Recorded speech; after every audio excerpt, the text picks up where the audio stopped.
So, with my last video, even after all those red flags, why did I stay in the relationship for so long? For about 3 years? Well, it's a multiple number of things that I'm sure you've heard about, but this is me telling you what they are for me. And yeah, we'll start with first one. I hadn't been in a relationship for over 10 years until I met my ex-wife before. And I had this scarcity mindset that, I was probably never gonna find another person if it took that long. And if I skipped out on this person, well, there goes another 10 years, right? But totally wrong mindset. If I had been more confident in myself and self-assured, I would have known that there are other women out there. The next one would be,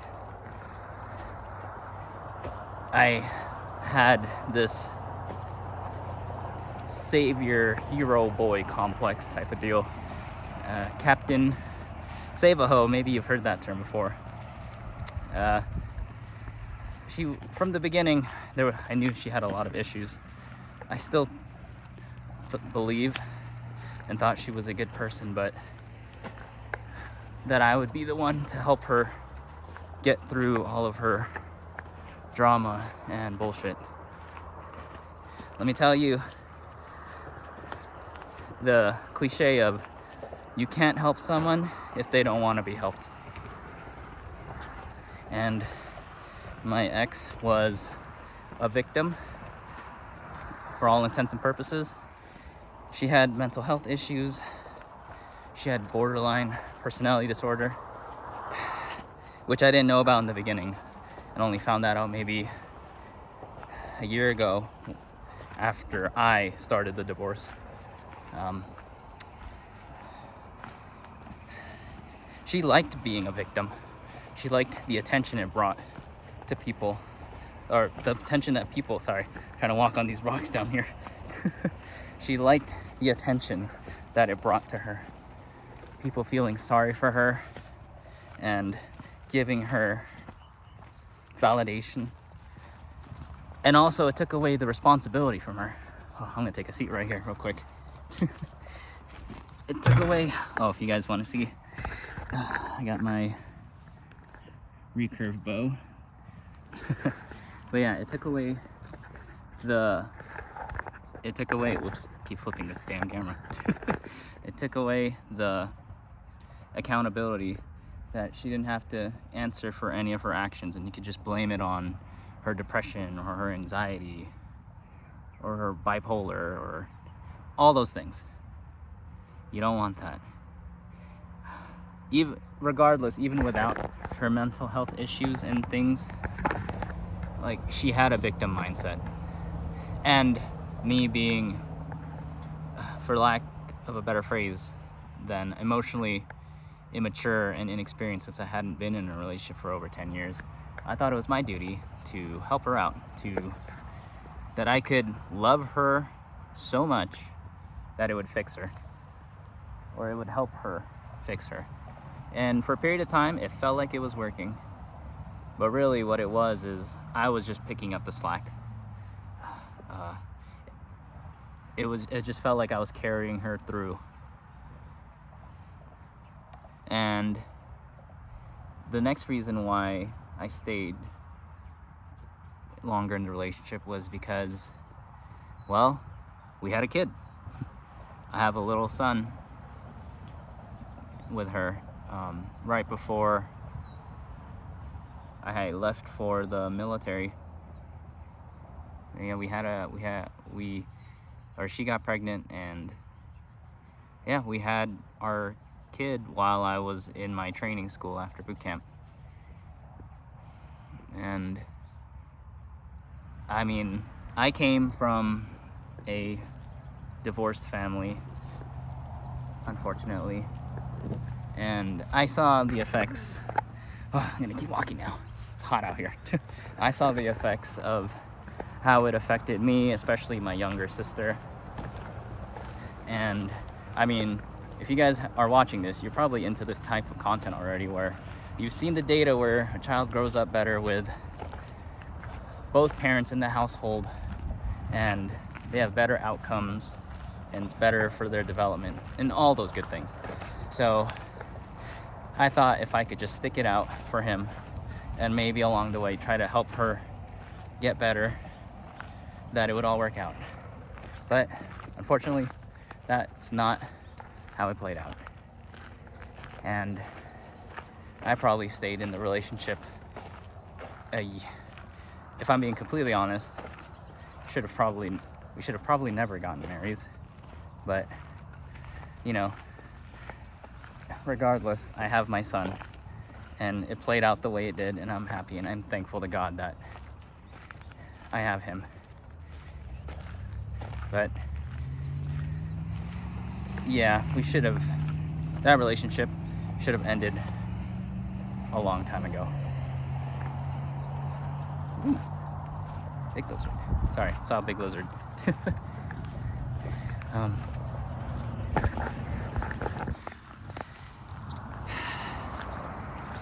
Yeah, it was tough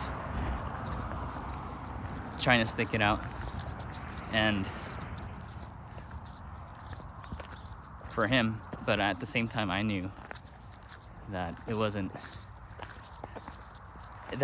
to end in the same way, especially near the end of the relationship, where she started really losing it and started making up false allegations and trying to use everything in the system to ruin my life, because I wanted the divorce. Once, I found out about her affair, and she had multiple attempts of unaliving herself, that's when I knew that this had to end, and it wasn't going to be safe for me with all the crazy stuff she was saying about me, or it wasn't going to be safe for my son either, for our son. So I started the divorce, and then that's when she really lost it. She did like a complete 180, tried to beg for me to come back, to stop the divorce, said she didn't know what she was doing, all these things. And a part of me sort of does believe that she didn't know what she was doing. I mean, like I mentioned before, she had mental health issues, but it's not an excuse for the things she did. It's a reason, but that doesn't mean you get the hall pass for it. So, and I would say the last thing, the reasons why I stayed, is embarrassment, shame, disappointment in myself, because I vehemently am against divorce, and I believe that once you found your person and you're married, that's the person you got to work your things out with, that you're going to get through thick and thin, and that all the battles will make you stronger. And I still believe all those things are true. It's just that no one tells you the things that could go wrong when you should leave. People always praise, like, oh, it's hard right now, but you got to keep going. You're the man. You got to hold it together for the family. And you've heard the statistics of, what is it? It's like 80-90% of the divorces are initiated by the woman. Well, I'm the 10-15% that did it, because at that point I knew I wasn't gonna survive much longer in this relationship, and I was very concerned for my son too, with his mother's mental health. I've heard awful stories from my attorneys and psychologists that I work with right now, that of mothers who have these issues that I mentioned earlier, unaliving themselves, plus their child. And I couldn't do that. Like, sure, I'm getting out for sure, for my own sake, because I deserve better treatment and safety and my relationship, because those last few months with her, I did not feel safe. I felt like I was walking on eggshells. That one wrong move, and even though I did my best to keep everything together, she still ended up doing it because she retaliated against me for wanting to leave her. And I was ashamed to tell my family and friends that asked for help, because we always had this, I was put on this front that the relationship was going well and going great, but in the end I was actually dying on the inside. So now here we are. My divorce, it's literally almost taken 2 years, but now it's finalizing soon. And right now I've put in a lot of work and effort to making sure that it goes through. And one of the very rare cases where, sorry, there's a bug. One of the very rare cases where I have primary custody of our son. He stays with me, he lives with me, he gets to visit his mom a few times a week and comes back to me at the end of the day. And I put in all that hard work to make sure everything's documented and to make sure he's safe. And I'm thankful to God every day that at the end of the day, he's always back with me and he is safe with me. But yeah, those are the main reasons off the top of my head. Let me see, what did I go through? Just to recap for y'all. It was 1, scarcity mindset and not confident in myself that I would find another relationship. 2, it would be, what was it? Oh, I think I was, say Captain Sabaho, hero boy mindset. 3, we had our son and I wanted to do it for him.